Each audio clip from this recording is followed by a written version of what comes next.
আমরা একসাথে কাজ করি, বাট কোনোদিন একসাথে কাজেও যাই না, কাজ থেকে বাসাও যাই না। আজকে বাই মিস্টেক উনি ভুলে গেছে অ্যালার্ম দিতে, তো আজকে কাজের সময় আমার সাথে শেষ। কেমন লাগতেছে তোমার? না, ভালো লাগতেছে। 1.5 ঘন্টা বেশি সম্পর্ক করেছি। আমার সাথে আজকে শেষ করতে পারিনা, কেমন লাগতেছে? এত বছর পর কলিগের সাথে তোমার বাসায় সাথেও যাবো। তো আমি আই নাই, তোমার 10 মিনিট আগে না আইছি। দেখেন কি একটা অবস্থা, আমার সাথে 10 মিনিট আগে আইসা গেছে, মানে 10 মিনিটও তার ধৈর্য কুলায় নাই যে একটু ধৈর্য কুলায় না, আমার 1.5 ঘন্টা লেট হয়েছে।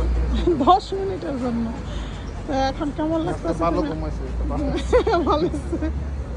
আজকে ভালো ঘুম হয়েছে, আলাম না দিয়া। ও মাই গড, এখন আমার সাথে কাজে যাইতেছে, কিন্তু আমার সাথে কাজে আজকে যাইতাছি। না বাসা যাইতেছে, বাট আজকে নরমালি আমার ছুটির দিন, এই কারণে আমি বৃহস্পতিবারকে ইয়ে করি না, অ্যালার্মের মধ্যে রাখে সিলেক্ট না। করি না, রাখি কি নাই। ওই যে কালকে অ্যালার্ম দিছি ঠিকই, তবে বৃহস্পতিবার যে রাখি না, এই কারণে বাজে না। ভালো হয়েছে, ভালো হয়েছে আজকে তোমার অ্যালার্মটা ভালো। না বাজলে আমার মনে হয় আজকে আটটা আবার বাজে। আমার কি বলে, আমার অ্যালার্ম বাজে উঠছে, আমার বলে এত জোরে কেউ অ্যালার্ম দেয়? আমি তো তোমার তো ঘরে থাকার কথাই না, তুমি এই জায়গায় কি করো? আমার একটা ধন্যবাদ দিবে আর কি। ধন্যবাদ। তোমার অ্যালার্ম না থাকলে মনে হয় একটা যে- অসুখ হতো না। যে আর আমি ছাড়া সেকশনে কেউ নেই আজকে।